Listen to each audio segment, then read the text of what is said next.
नमस्कार, मैं अमिता अपनी ही कक्षा में आप सभी का स्वागत करती हूँ। फर्स्ट ऑफ ऑल नववर्ष की आप सभी को ढेर सारी शुभकामनाएं। नए साल आपके जीवन में ढेर सारी खुशियाँ लेकर आए और हमेशा जीवन में सफलता की ओर अग्रसर बढ़ते जाएं, ढेर सारी तरक्की करें। पिछले क्लास में हमने संदेश लेखन की परिभाषा, विशेषता एवं कुछ ध्यान देने योग्य मुख्य बातों को जाना था। इस कक्षा में सीखेंगे हम इसके प्रारूप यानी फॉर्मेट क्या होती है, इसे कैसे लिखा जाता है, उदाहरण सहित साथ में यह भी जानेंगे कि हमें किन किन बातों को नहीं लिखना है। तो चलिए कक्षा को आरंभ करते हैं। तो चलिए सबसे पहले प्रारूप को जान लेते हैं, जिसे फॉर्मेट कहते हैं। सबसे ऊपर में 3 साइड इंच की मदद से यानी स्केल की मदद से लाइन खींचेंगे। नीचे वाली लाइन यानी रेखा को क्लोज नहीं करेंगे। यह तब तक नहीं करेंगे जब तक कि आपकी संदेश पूर्णतः रूप से लिखा हुआ ना हो जाए। इससे होगा क्या, अगर आप पूरी तरह बॉक्स को क्लोज कर लेंगे तो अगर लिखते लिखते कम पड़ गया तो लिखने के लिए तब क्या करेंगे? फिर आपको कट करना पड़ेगा और दोबारा पेज में लिखेंगे तो आपकी टाइम भी वेस्ट होगी। जब भी संदेश लिखें उसे रेखांकित जरूर करेंगे। अब ऊपर में बॉक्स के अंदर बड़े एवं मोटे अक्षर में संदेश लिखेंगे। मैं संदेश की बात कर रही हूँ, वो टॉपिक नहीं। संदेश की स्पेलिंग लिखेंगे मोटे साफ अक्षर में, उसे अंडरलाइन करेंगे। यह लिखना है आपको बॉक्स के अंदर। फिर जब आप जिस पेज में लिख रहे हैं वो पेज में सिर्फ 1 प्रश्न के आंसर होनी चाहिए, यानी जो प्रश्न पत्र दिया गया है संदेश लेखन, उसी प्रश्न का उत्तर लिखेंगे।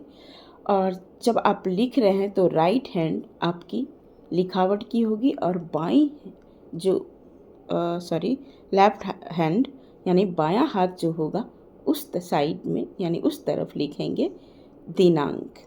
सबसे पहले जिस तारीख को आप लिख रहे हैं वही डेट देंगे।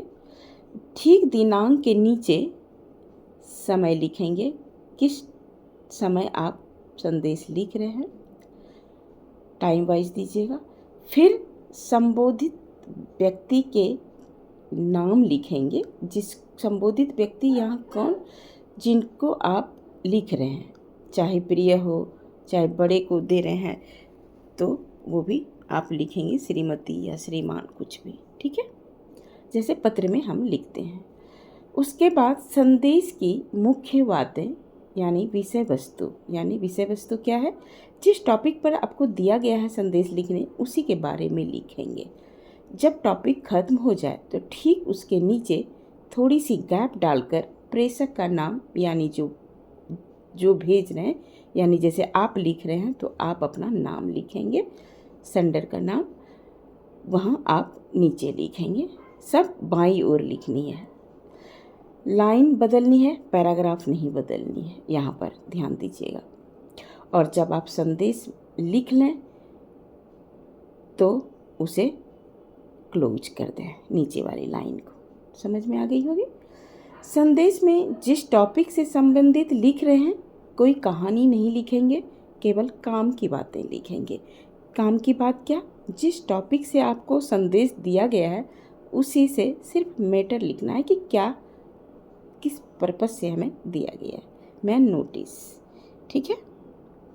चलिए एक फॉर्मेट हम खाली दे रहे हैं शो के लिए आपको, और हम दूसरी जो हम देखेंगे एक उदाहरण के तौर पे इसे समझेंगे, जो कि मोस्ट इम्पॉर्टेंट है, ताकि इससे आपको आसान हो जाएगी लिखने के लिए।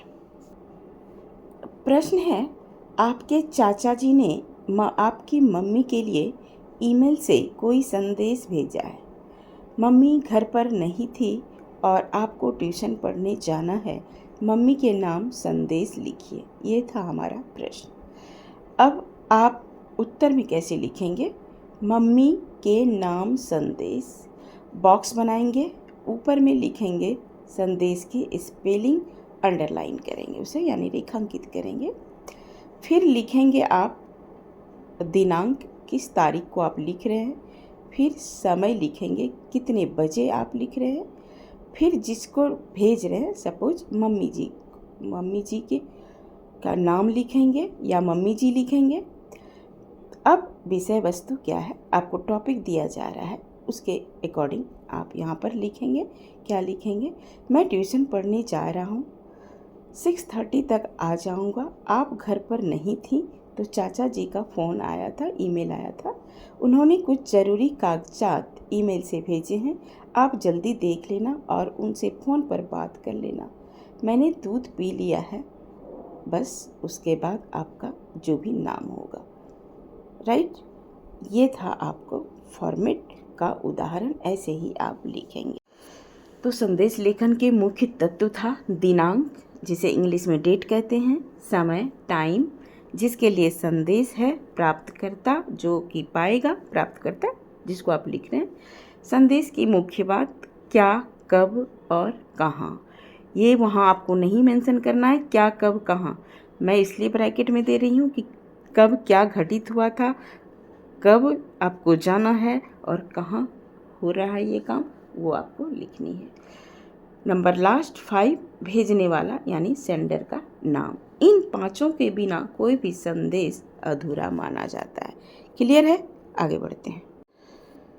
अब इसे आसान करने के लिए, यानी आसान से समझने के लिए, एक आपको याद करने के लिए कुछ हम ट्रिक बता रहे हैं, जो कुछ इस प्रकार है।